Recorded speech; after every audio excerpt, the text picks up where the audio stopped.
ब्रह्म सूत्र के चतुर्थ अध्याय के तृतीय पाद के पंचम अधिकरण का विचार कल संपन्न हुआ। इस अधिकरण का इस पाद का अंतिम अधिकरण है अप्रतिकालंबन अधिकरण। इस अप्रतिकालंबन अधिकरण का विचार आज प्रारंभ होना है।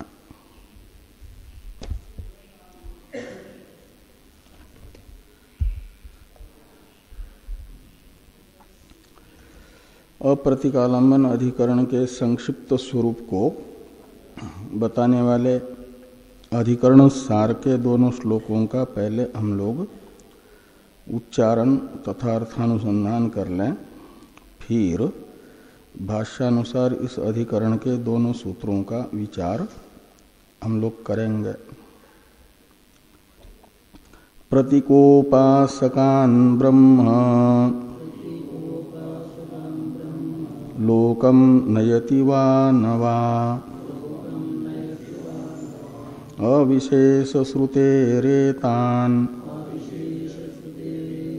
ब्रह्मोपासकवन्नयेत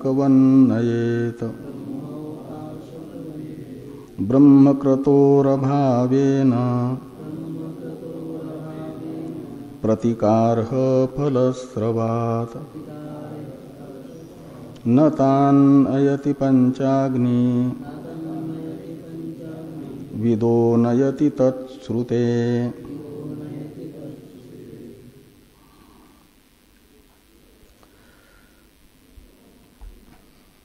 तो स येनान ब्रह्म गमयति इस वाक्य में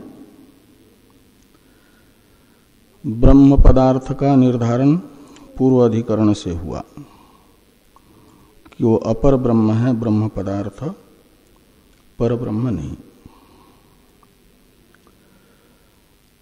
अब अमानव पुरुष स शब्द का अर्थ है स येनान ब्रह्म गमयति। तो गंतव्य स्वरूप का निर्धारण कर दिया। गंता है उपासक, येनान शब्द से ग्राह्य, और उन उपासकों को गंतव्य ब्रह्म की प्राप्ति करा रहा है अमानव पुरुष। स येनान ब्रह्म गमयति, इसमें येनान शब्द से लिया जा रहा है ब्रह्म पदार्थ की प्राप्ति जिनको करनी है उन्हें, गंताओं को। उपासक जा रहे हैं और अर्चिरादि देवता उन्हें ले जा रही हैं। तो कहाँ जा रहे हैं और बीच में उन्हें उनके गंतव्य तक पहुंचा रहे हैं ये अर्चिरादि। उसमें अंतिम है अमानव पुरुष। तो बताया कि कार्य ब्रह्म को प्राप्त कराते हैं, वो कार्य ब्रह्म की प्राप्ति करने के लिए जा रहे हैं। कार्य ब्रह्म की प्राप्ति अमानव पुरुष उन्हें करा रहा है। अब वो जाने वाले जो हैं दो प्रकार के हैं, प्रतीकोपासक अप्रतीकोपासक। तो क्या उपासक मात्र अर्चिरादि मार्ग से जा रहे हैं तो उनमें से हरेक को यह अमानव पुरुष विद्युत लोक में आकर के ले जाएगा और कार्य ब्रह्म की प्राप्ति कराएगा, या कुछ उपासक विशेषों को प्राप्ति कराएगा? ये संशय है। तो अप्रतीकोपासकान् ब्रह्मलोकम नयति वा अप्रतीकोपासकान् ब्रह्म न नयति वा, ऐसे नवा में। तो जो अप्रतीकोपासक है उनको ब्रह्मलोक ले जाता है अमानव पुरुष, नयति का करता है अमानव पुरुष। अप्रतीक उपासकों को ले जाता है या ब्रह्मलोक नहीं ले जाता है।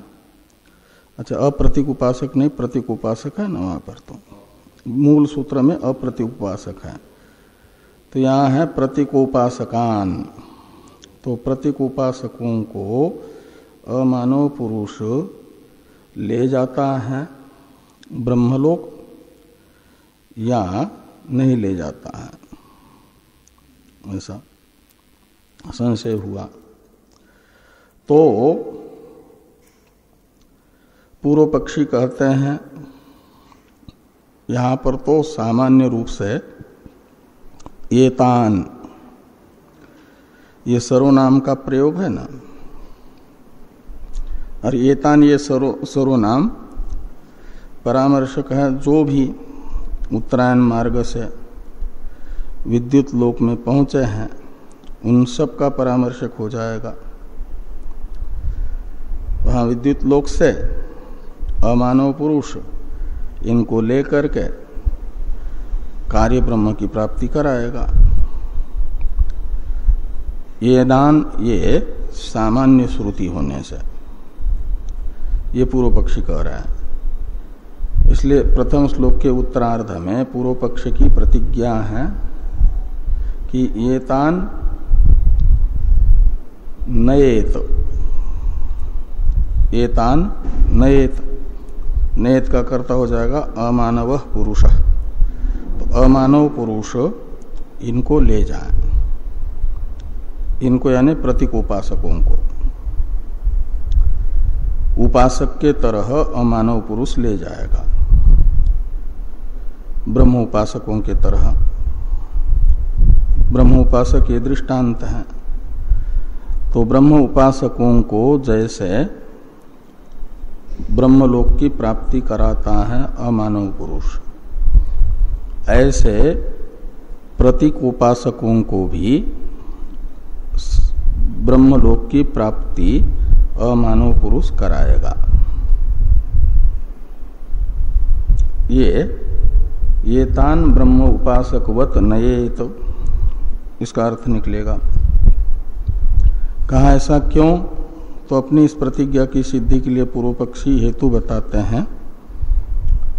अविशेष श्रुते, अविशेष श्रुते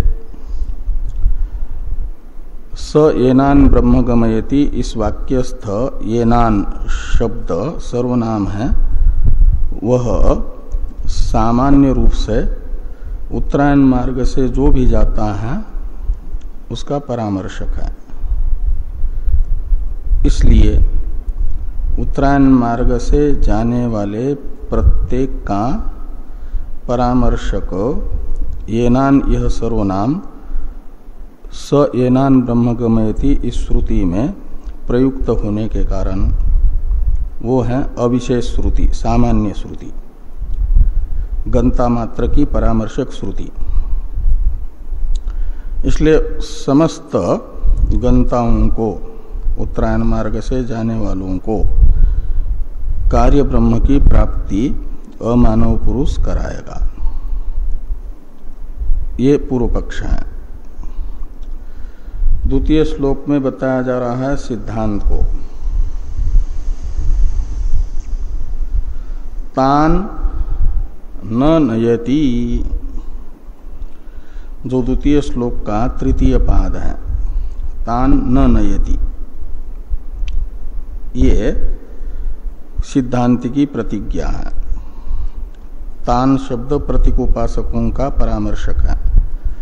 तो तान यानी प्रतीकोपासकान, अमानव पुरुष ब्रह्मलोकम न नयति, ब्रह्मलोक नहीं ले जाता है, कार्य ब्रह्म की प्राप्ति नहीं कराता। ये सिद्धांति कह रहे हैं प्रतीक उपासकों को अमानव पुरुष कार्य ब्रह्म की प्राप्ति नहीं कराता। कहा क्यों? तो इसमें सिद्धांति दो हेतु बता रहे हैं। एक तो ब्रह्मकृतोर अभावेन, अज्ञानी को तो जैसा उनका निश्चय होता है उसकी प्राप्ति कराता है। शरीर छूटते समय उपासक का जैसा निश्चय होगा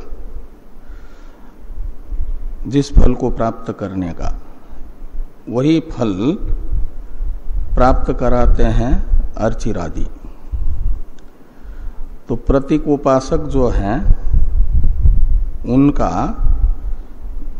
कार्य ब्रह्म प्राप्ति विषयक संकल्प नहीं है, निश्चय नहीं है।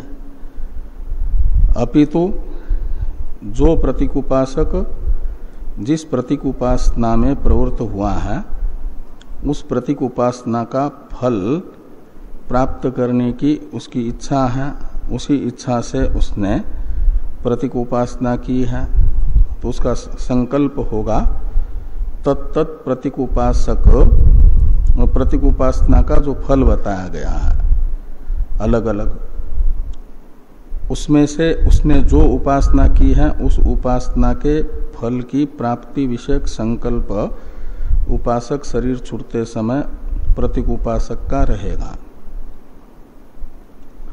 तो वह फल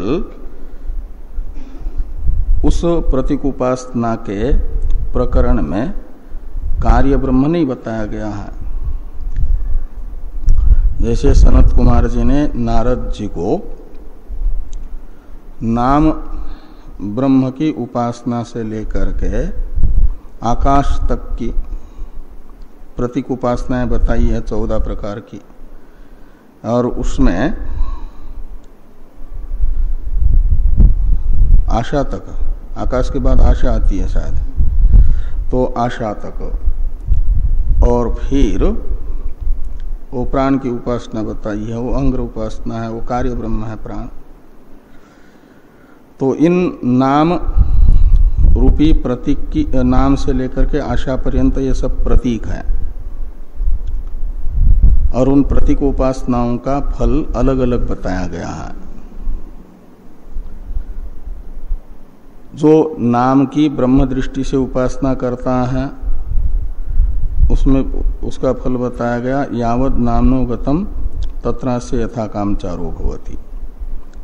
फिर दूसरा प्रतीक बताया नाम रूपी प्रतीक से भी उत्कृष्ट वाक, और वाक रूपी प्रतीक की ब्रह्म दृष्टि से उपासना करता है जो, उसे शब्द स्वातंत्र्य रूपी फल बताया गया, शब्द में स्वातंत्र रूप फल।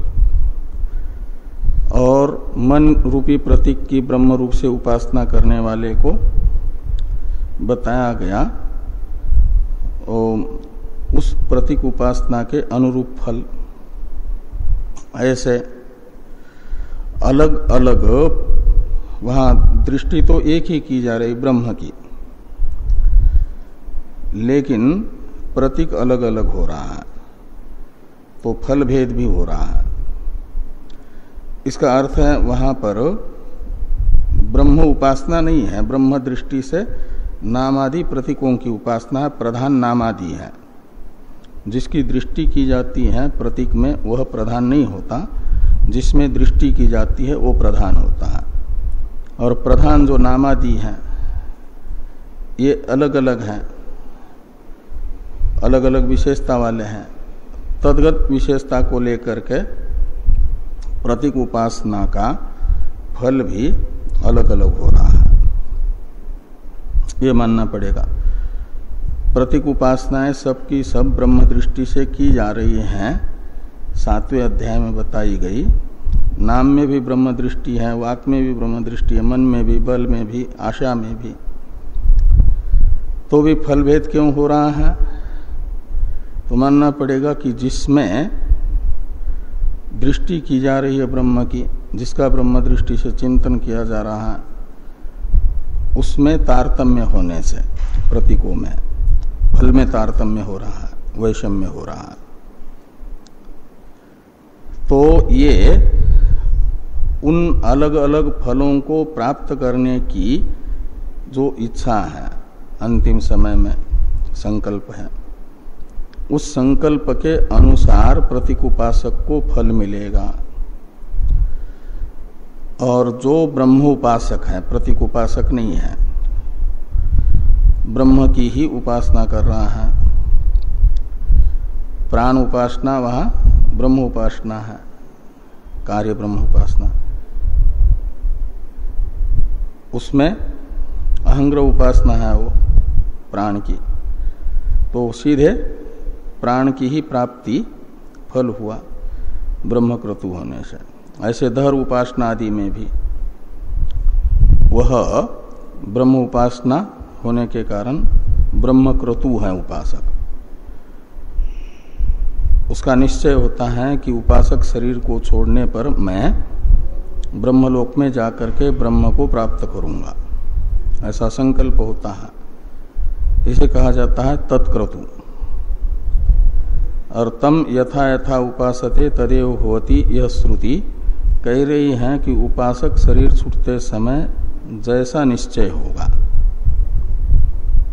ऐसा होगा। ये तत्क्रतु न्याय को बताने वाली श्रुति है। तो ब्रह्मक्रतु जिसका होगा, ब्रह्म निश्चय जिसका होगा, वही ब्रह्म को पाएगा। और उसके संकल्प के अनुरूप ब्रह्म की प्राप्ति में ये सहयोगी बनेंगे अर्चिरादि। और जिसका ब्रह्मक्रतु नहीं है, अपितु ब्रह्म से अतिरिक्त नामादि के विषय में स्वातंत्र्य प्राप्त करने का संकल्प है, उसको नामादि के स्वातंत्र्य की प्राप्ति जहां वो पहुंचने से होगी वहां उसे पहुंचाएंगे ये अर्चिरादि देवता।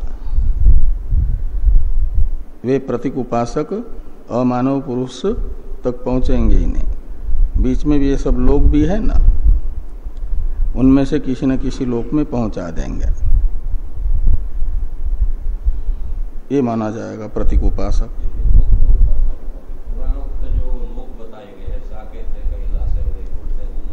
हाँ, तो उनका ये जो है ये मार्ग, इनमें से ही मह जन तप इत्यादि में ब्रह्मलोक, हाँ तो ये भी उन्हीं के पार्षद हैं। हाँ, इसलिए ये कहते हैं कि जो राम उपासक है उनको ये ब्रह्मलोक ही साकेत लोक के रूप में प्रतीत होता है, और जो शिव उपासक है उनको कैलाश के रूप में, कृष्ण उपासकों को गोलोक के रूप में प्रतीत होता है। यही सब। तो ये कह रहे ब्रह्मक्रतोर अभावेन, तो प्रतीक उपासकों का ब्रह्म प्राप्ति विषयक संकल्प न होने से अमानव पुरुष, उनका ब्रह्म प्राप्ति का संकल्प ही न होने से ब्रह्म प्राप्ति नहीं कराएगा उनको। ब्रह्मलोक यानी सत्यलोक में ले जाकर के कार्य ब्रह्म तक नहीं पहुंचाएगा, ये कहते हैं।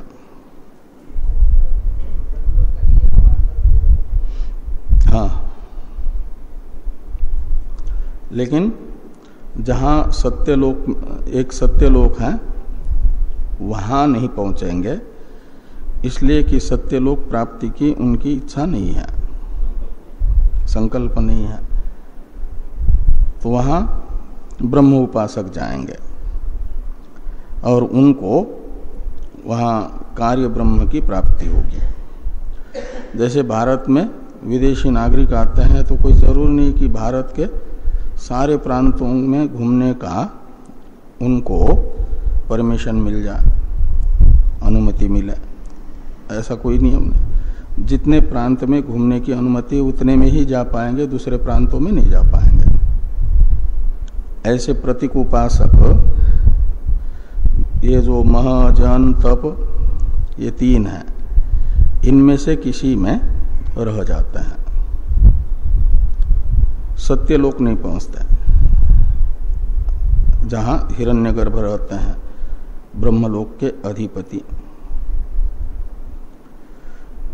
वहां पहुंचने के लिए तो यहां से उस प्रकार का वहां का भी वीजा लेना पड़ेगा ना। वो है ब्रह्मोपासना। ब्रह्मक्रतु शरीर छूटते समय हो जाता है तो माना जाता है स्टैंप लग गया वहां पहुंचने के लिए भी, वहां का वीजा मिल गया, वहां पहुंचेगा वो, बाकी सबको नहीं। तो तान न नयति, ये सिद्धांत की प्रतिज्ञा है। प्रतीक उपासकान अमानव पुरुष सत्यलोकम न नयति। क्यों? तो कहते ब्रह्म क्रतोर अभावे न, ब्रह्म को प्राप्त करने का उनका संकल्प ही न होने से एक हेतु हुआ। दूसरा हेतु है प्रतिकारह फलस्रवात, और उन्होंने जिन जिन प्रतीकों की उपासना की है, जिस उपासक ने, उस प्रतीक उपासना के फल में उनके द्वारा उपासित प्रतीक के अनुरूप फल का कथन हुआ है। यावन नामनो गतम तावत तत्रासे यथा कामचारु भवति इत्यादि से। इसलिए जिस प्रतीक उपासना का जो फल श्रुति ने बताया है वो फल प्राप्त कराने में अर्चिरादि देवता सहायक होंगे, न कि ब्रह्मक्रतु न होने पर भी, ब्रह्म प्राप्ति की उपासना न करने पर भी साधन भूता ब्रह्म की प्राप्ति करा दे, ऐसा नहीं होगा। इनकी साधना के अनुरूप फल प्राप्त कराने में ये सहयोग करेंगे। इस अभिप्राय से कहते हैं कि प्रतीक अर्ह फलस्रवात, प्रतीक उपासकों को उनके द्वारा उपासित प्रतीक के योग्य फल बताया गया है तत्त प्रकरण में। तो कहा यदि प्रतीक उपासकों को नहीं ले जाता ब्रह्मक्रतु न होने से और प्रतीक योग्य फल श्रवण होने से अमानव पुरुष ब्रह्मलोक नहीं ले जाता, यदि तो पंचाग्नि उपासना भी तो प्रतीक उपासना है, वो भी ब्रह्म उपासना नहीं है। ये जो दिवलोकादि है उन्हीं में अग्नि रूप से, उन्हीं का अग्नि रूप से चिंतन किया है, वो है। वहां तो ब्रह्म दृष्टि भी नहीं है, अग्नि दृष्टि है। नामादि में तो ब्रह्म दृष्टि है। तो स्वर्ग लोकादि का जो अग्नि रूप से चिंतन वो है पंचाग्नि विद्या। एक दिवलोकाख्य अग्नि है, तो दूसरी पर्जन्य अग्नि, तीसरी पृथ्वी अग्नि, चौथा पुरुष अग्नि और पांचवा योषित अग्नि। इस प्रकार ये अग्नि की दृष्टि इन पांचों में जो की गई है वो है प्रतीकोपासना। और प्रतीक उपासकों को सत्यलोक की प्राप्ति अमानव पुरुष कराता है, पंचाग्नि उपासना रूपी प्रतीक उपासना करने वाले उपासकों को।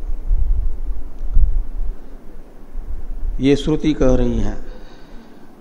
तो यदि आप कह रहे हो कि प्रतीक उपासकों को ब्रह्मलोक की प्राप्ति नहीं होती, तो पंचाग्नि उपासक कैसे जाते हैं फिर?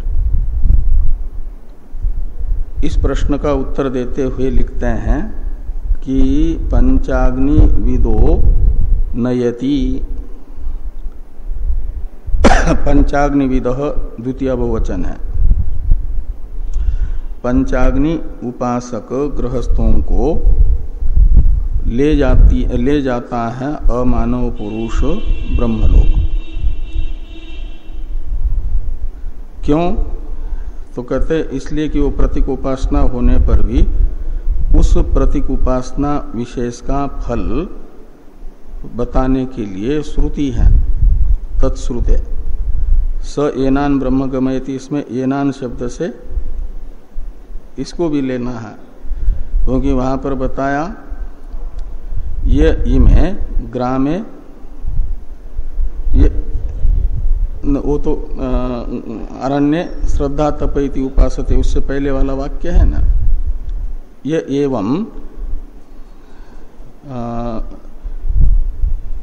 एवं विदः ग्रामे ऐसा आता है कि घर में रह करके, गांव में रह करके यानी घर में रह करके पंचाग्नि उपासक गृहस्थ पंचाग्नि उपासना करते हैं वे, और ये च इमे अरण्य श्रद्धा तप इति उपासते ते अर्चिसम अभिसंभवंती। ये पंचाग्नि विद्या के प्रकरण में ही वाक्य आया। और स एनान ब्रह्म गमयति, इसमें एनान शब्द से पंचाग्नि उपासकों को भी लेना है। तो पंचाग्नि उपासकों को कार्य ब्रह्म की प्राप्ति कराता है अमानव पुरुष, ऐसा विशेष वचन होने से, श्रुति होने से, प्रत्यक्ष श्रुति होने से, वह अगतिक गति है। प्रतीक उपासक को पंचाग्नि रूपी प्रतीक उपासनाओं को, उपासक को कार्य ब्रह्म की प्राप्ति बताने वाली श्रुति की कोई अन्य गति नहीं है, वो अगतिक गति कहलाती है। कि अगतिक गति से उस एक प्रतीक उपासना का फल ब्रह्म की प्राप्ति बताया गया है, कार्य ब्रह्म की प्राप्ति।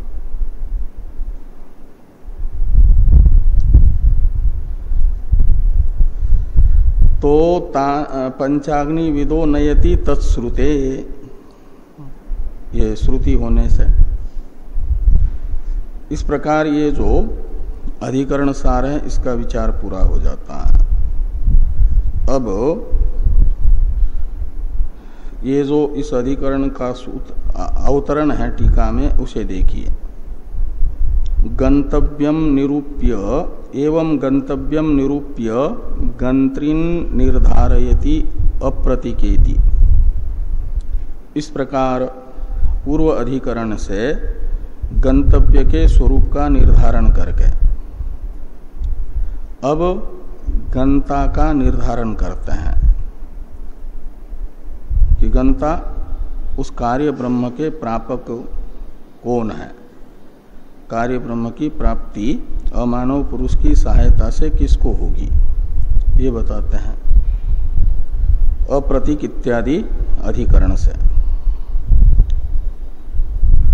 भाष्य को देखिए। स्थितम एतत् कार्य विषया गतिर न पर विषया इति। कहते हैं यह स्थितम यानी निश्चितम, पूर्वाधिकरण, ये निश्चित हुआ क्या कि कार्य विषया गतिर, कार्य विषयक गति होती है, न पर विषया, पर विषयक गति नहीं है। यानी पर ब्रह्म गंतव्य नहीं है, गति पूर्वक प्राप्तव्य नहीं है, कार्य ब्रह्म ही गति पूर्वक प्राप्तव्य है। यह निश्चय पूर्व अधिकरण से हुआ। अब कहते हैं इदम इदानीम संदिह्यते।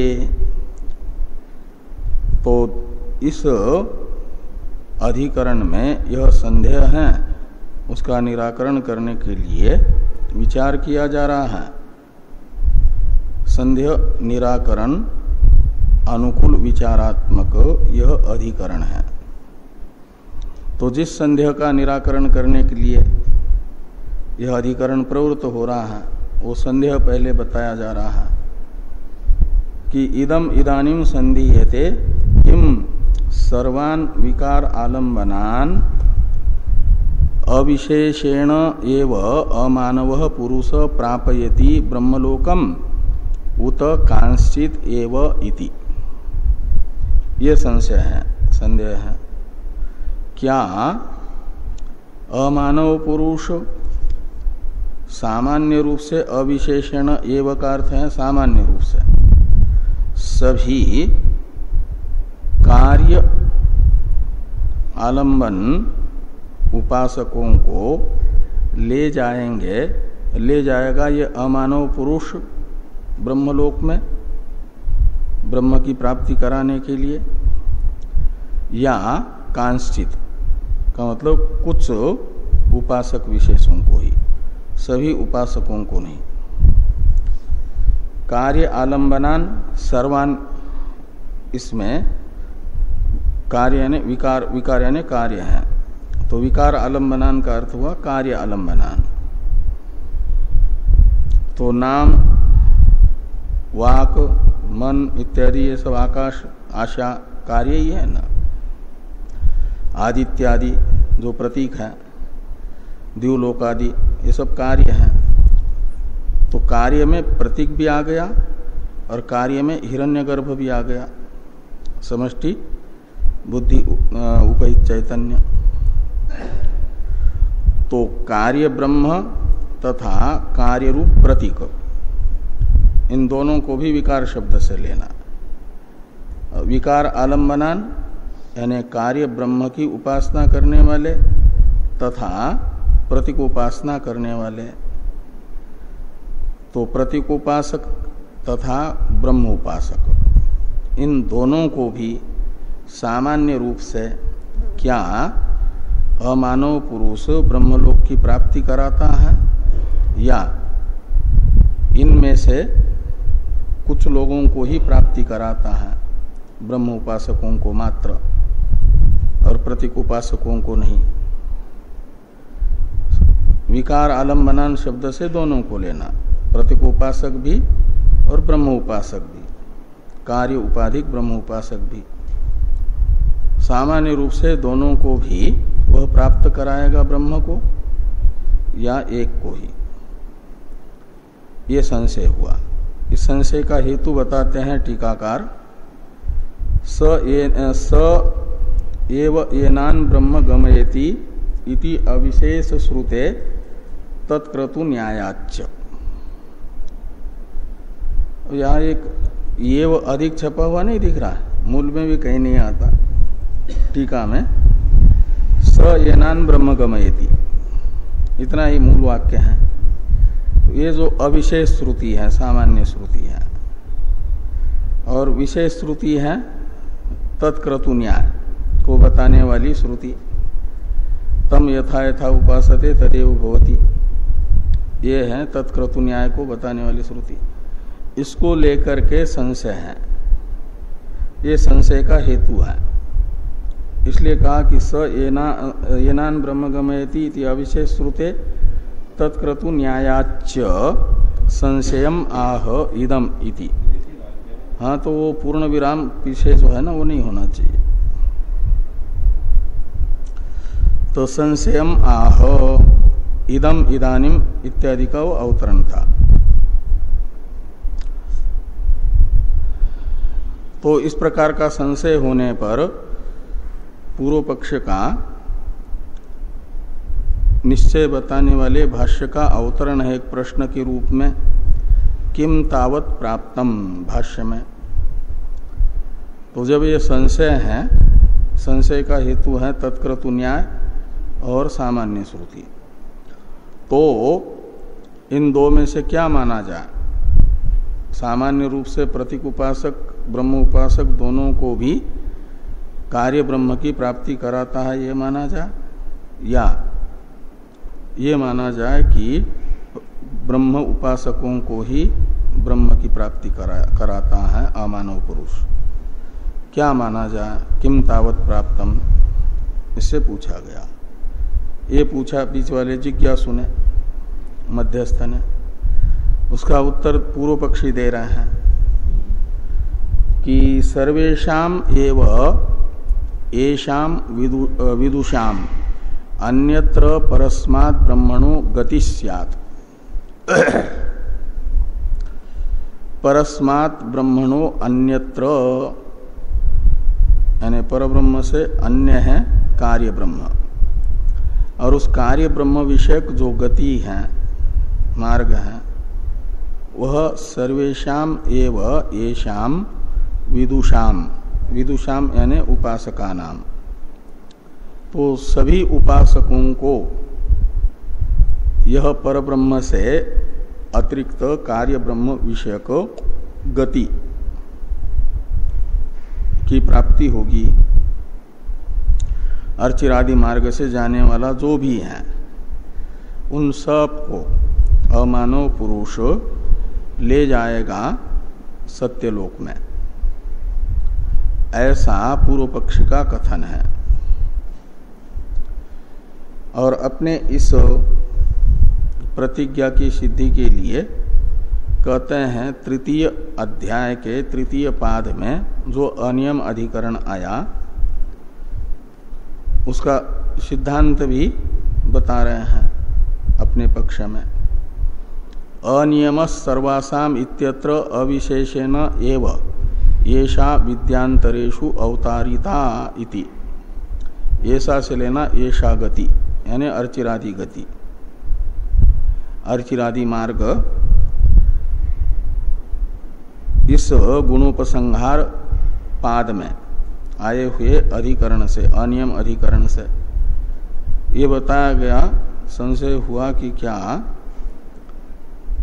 जिस उपासना के प्रकरण में मार्ग का वर्णन है उस उपासना का अनुष्ठान करने वाले उपासक ही अर्चिरादि मार्ग से जाएंगे और अन्य नहीं, या सामान्य रूप से यह अर्चिरादि मार्ग जहाँ कहीं भी नहीं कहा है उपासना के प्रकरण में, उन सभी उपासनाओं के फल को प्राप्त करने के लिए उपासक को यह मार्ग प्राप्त होगा। तो कहा गया अनियम सर्वासाम, तो सर्वासाम शब्द से लेना सर्वासाम उपासना नाम। अनियम यानी सामान्य रूप से, ऐसा कोई नियम नहीं है कि जिस उपासना के प्रकरण में अर्चिरादि मार्ग कहा गया उसी उपासना का फल अर्चिरादि मार्ग से प्राप्त होगा और बाकी उपासना के लिए, उपासना के फल प्राप्ति के लिए अर्चिरादि मार्ग नहीं मिलेगा, ऐसा नहीं है। सभी सर्वासाम उपासना नाम, तो सभी उपासनाओं के अनुष्ठाताओं को यह सामान्य रूप से अर्चिरादि मार्ग प्राप्त होता है, ऐसा अनियम अधिकरण में आपने सिद्धांत बताया है। तो ये कहते हैं इत्यत्र अविशेषण एव ऐसा विद्यांतरेषु अवतारिता। ऐसा यानी ऐसा गति, गति यानी अर्चिरादि मार्ग। तो अर्चिरादि मार्ग को विद्यांतर में भी का मतलब सभी उपासनाओं में भी अर्चिरादि मार्ग की प्राप्ति आपने दिखाई है उपासक को। इसलिए जब वो अर्चिरादि मार्ग से जाएगा तो मानना चाहिए कि सभी को सामान्य रूप से वह मार्ग प्राप्त होगा। क्या नाम हो, एक ही फल प्राप्त होगा। अमानव पुरुष अंतिम गंतव्य तक ले जाएगा। जिसको भी अर्चिरादि देवताओं ने इस उपासक शरीर से निकलने के बाद रिशु किया है, वह सब के सब बीच में न छोड़ करके अंतिम तक ले जाएंगे, ऐसा माना जा। ये उपासक ने, क्या नाम, पूर्व पक्ष ने कहा। और सिद्धांत का अवतरण है एवं प्राप्ते प्रत्याह अप्रतिकालम मनान इति। तो इस प्रकार का पूर्व पक्ष प्राप्त होने पर वेद व्यास जी इस पूर्व पक्ष का प्रत्याख्यान करते हैं, खंडन करते हैं, निराकरण करते हैं अप्रतिकालम मनान इत्यादि से।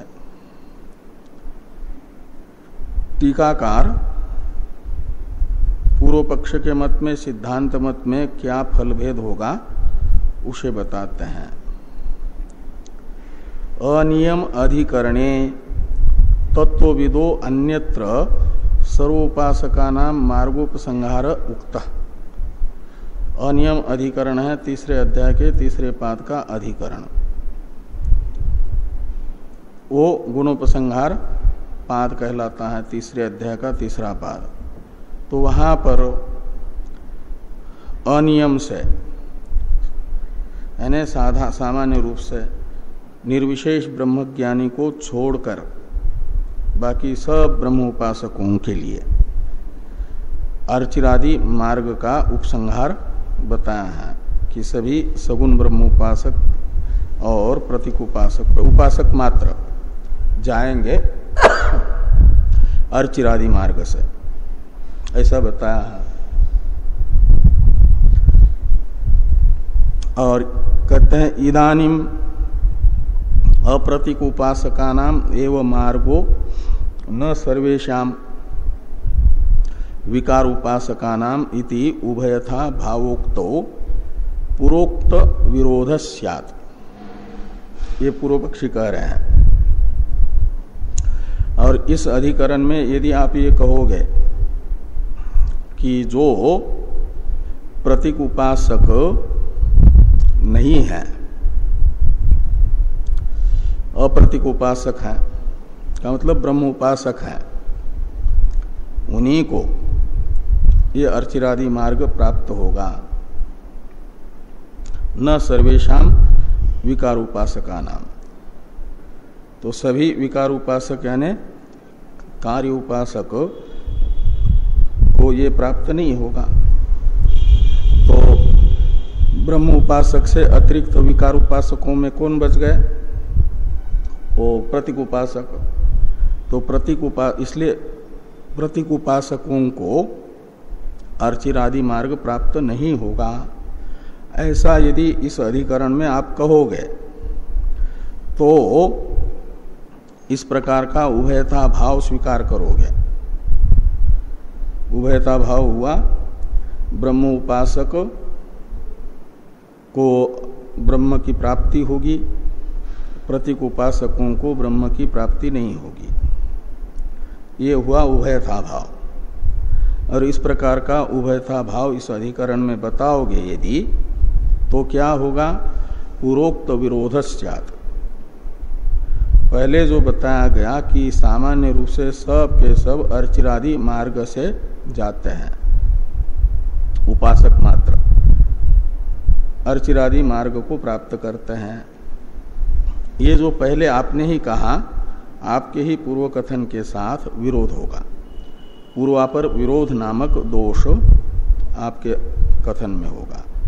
इस अधिकरण का पूर्व अधिकरण के साथ विरोध होगा, उभयथा भाव इस अधिकरण में स्वीकार करने पर। इसलिए माना जाए कि समस्त उपासक अमानव पुरुष के द्वारा कार्य ब्रह्म तक ले जाए जाते हैं, तब तो ये उभयता भाव नहीं होगा, नहीं तो उभयता भाव होगा।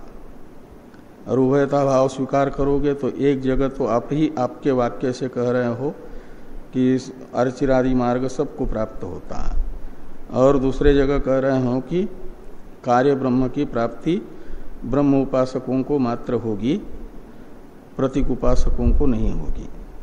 तो ये उभयता भाव मानने से पूर्वापर विरोध नामक दोष आपके कथन में उपस्थित होगा, ये पूर्व पक्षी ने कहा। तस्मात् उपासक मात्रस्य उत्तर मार्ग सिद्धि, इसलिए उपासक मात्र को उत्तरायण मार्ग प्राप्त होता है, ये माना जाए। ये पूर्व पक्ष के मत में फल है। और सिद्धांते तु उभयथा भाव सिद्धि, तो सिद्धांत मत में फल है उभयथा भाव की सिद्धि निश्चय, यानी कार्य ब्रह्म की प्राप्ति इन्हीं को होगी, ब्रह्म उपासकों को ही, प्रतीक उपासकों को नहीं होगी। ये उभयथा भाव का निश्चय सिद्धांत मत में फल है। तो उभयथा भाव मानने पर पूर्वापर विरोध नामक जो दोष बता रहे थे पूर्व पक्षी, उसका तो निराकरण आएगा सूत्र तथा भाष्य में।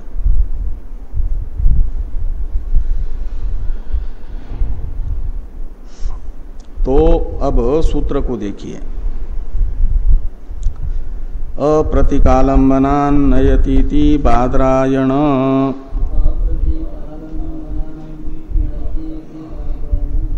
उभयथा दोषात् तत्क्रतुश्च अप्रतिकालंबनान नयतीति बादरायण उभयथा दोषात् तत्क्रतुश्च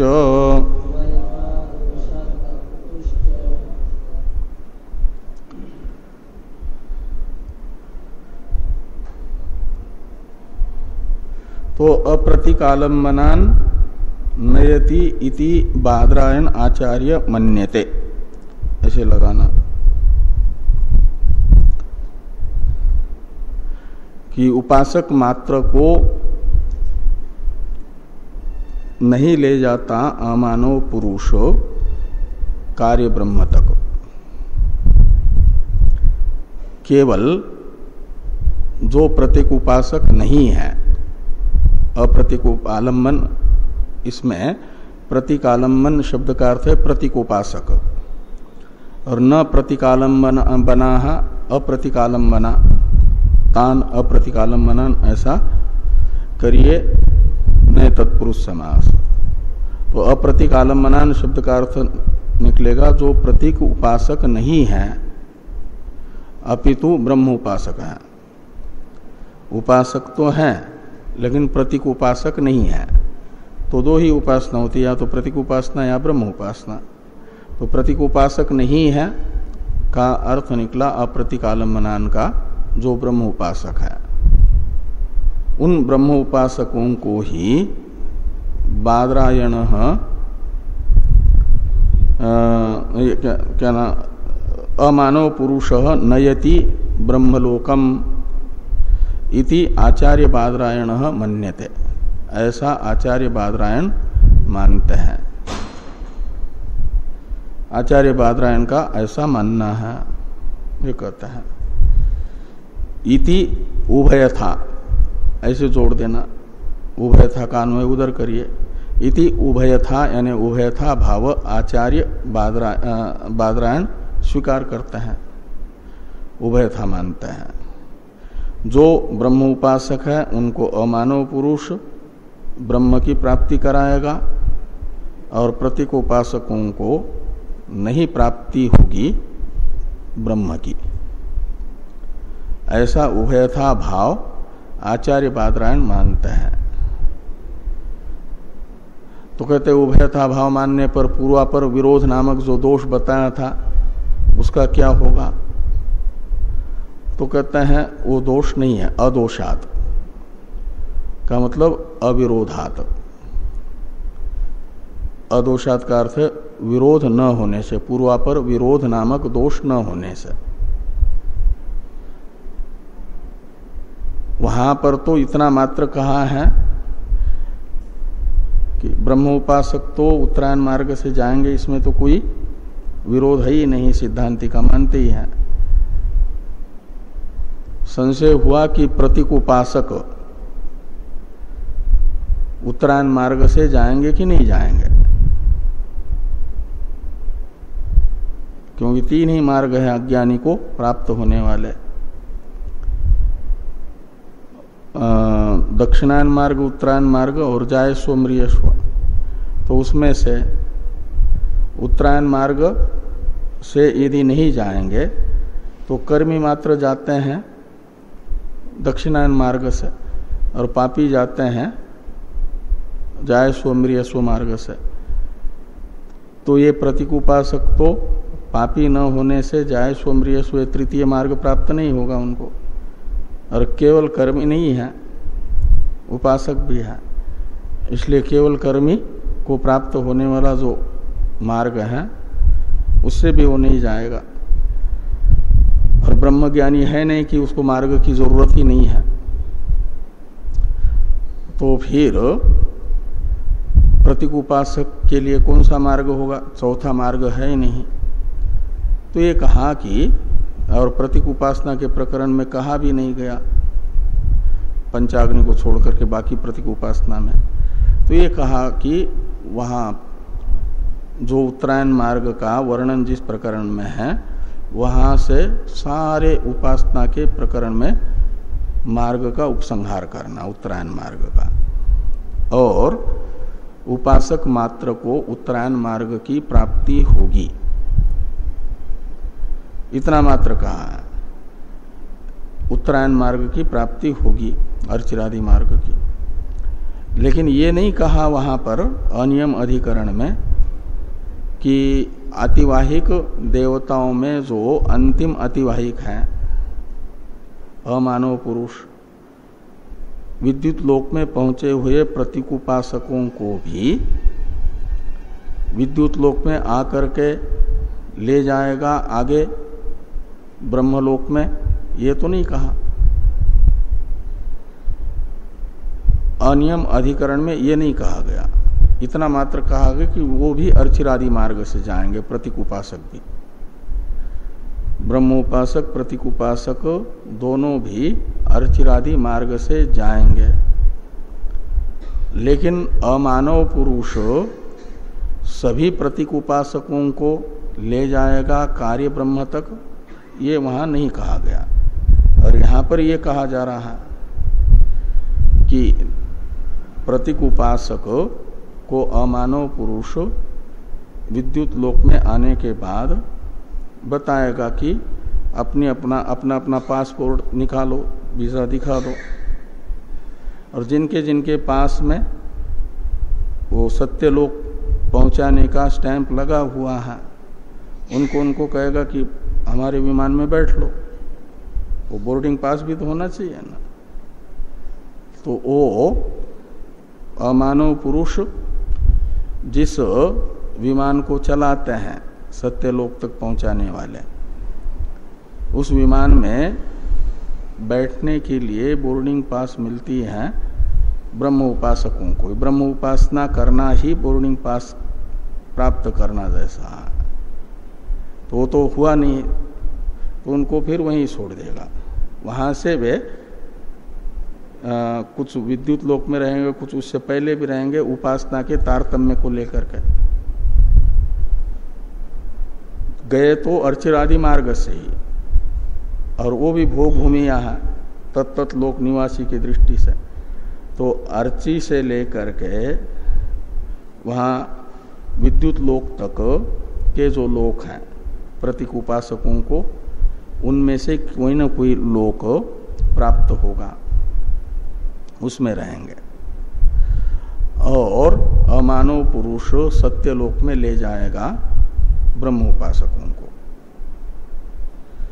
और प्रतीक उपासकों में भी श्रुति कह रही है, विशेष वचन है, इसलिए पंचाग्नि उपासकों को भी अमानव पुरुष ले जाएगा।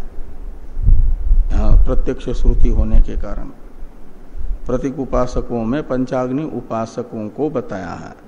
ऐसे कहीं किसी शाखांतर में भी यदि होगा पंचाग्नि उपासक से अतिरिक्त प्रतीक उपासना करने वाले को भी सत्यलोक की प्राप्ति बताने वाला कोई प्रत्यक्ष श्रुति वचन, तो वो उपासक भी जाएगा। लेकिन होता तो भाष्यकार भगवान और व्यास जी जरूर लिखते, पंचाग्नि विद्या का मात्र लिखा है।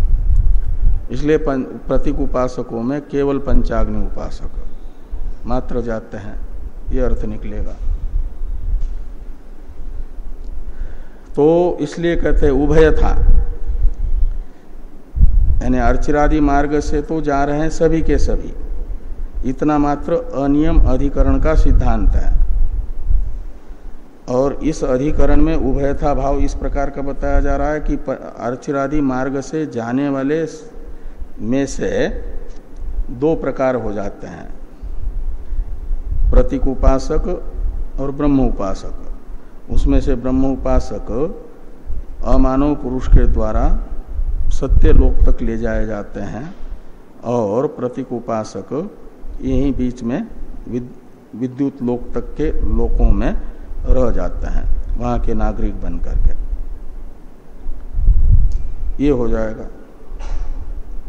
इस प्रकार का उभयथा भाव मानने पर भी अदोषात, यानी पूर्वापर विरोधा भावात, पूर्वापर कोई विरोध नहीं होगा,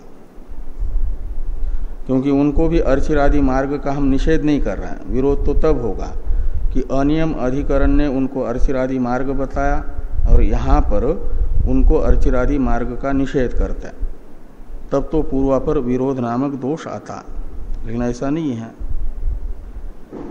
इसलिए उभयथा भाव स्वीकार करने पर भी कोई विरोध नहीं है, ये अदोषात से बताया गया। और तत्क्रतुश्च, ये जो उभयथा भाव इस अधिकरण में हम स्वीकार कर रहे हैं, इसके निर्दोषता का ज्ञापक एक तत्क्रतु न्याय भी है, वो विशेष न्याय है, विशेष श्रुति के द्वारा बताया गया।